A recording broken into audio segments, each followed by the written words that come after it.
Hi friends, welcome to my channel. నేను మీ కృష్ణ వేముల.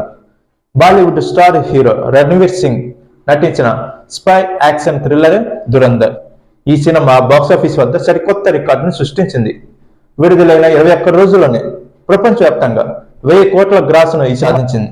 కాగా Christmas పండుగ సందర్భంగా ఒక ఘనత సాధించినట్లు ఆ సినిమా నిర్మాణ సంస్థలైన జీ స్టూడియోస్, B62 స్టూడియోస్ అధికారికంగా ప్రకటించింది.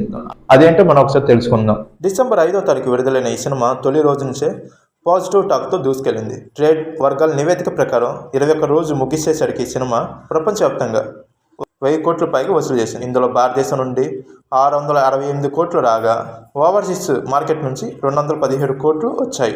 ఈ విజయంతో 2025లో అత్యధిక వసూలు సాధిస్తున్న భారతీయ సినిమాగా కాంతార చాప్టర్ 1ను ఈ సినిమా అధిగమించింది. ఈ విజయాన్ని అధికారికంగా ప్రకటిస్తూ జియో స్టూడియోస్ ఒక పోస్టర్ విడుదల చేయగా 1000 కోట్ల క్లబ్ లో గర్వంగా అడుగు పెట్టాం. దురంధర్ ప్రపంచవ్యాప్తంగా కొనసాగుతుందని ఆ పోస్ట్ లో నిర్మాణ సంస్థలు పేర్కొన్నాయి. కాగా ఈ సినిమా విజయంపై సినిమా పరిశ్రమ నుంచి ప్రశంసలు వెల్లువెత్తుతుండగా డైరెక్టర్ రామ్ గోపాల్ వర్మ ఆదిత్య ధరను ప్రశంసిస్తూ ట్వీట్ కూడా చేశాడు. ఈ సినిమాకి లభించిన అద్భుతమైన స్పందనతో మూవీ టీమ్ సీక్వెల్ను కూడా ప్రకటించింది. దురంధర్ పార్ట్ 2 పేరుతో రానున్న ఈ సినిమాని 2026 మార్చి 19వ తారీఖు విడుదల చేయనున్నట్లు వాళ్ళు తెలపగా ఈ సీక్వెల్ను హిందీతో పాటు తెలుగు, తమిళం, కన్నడ, మలయాళ భాషలోను విడుదల చేయనున్నట్టు విశేషం. ఆదిత్య దర్శకత్వం వహించిన ఈ సినిమాలో రణ్వీర్తో పాటు అక్షయ్ ఖన్నా, సంజయ్ దత్, ఆర్ మాధవన్ కీలక పాత్ర పోషించాడు.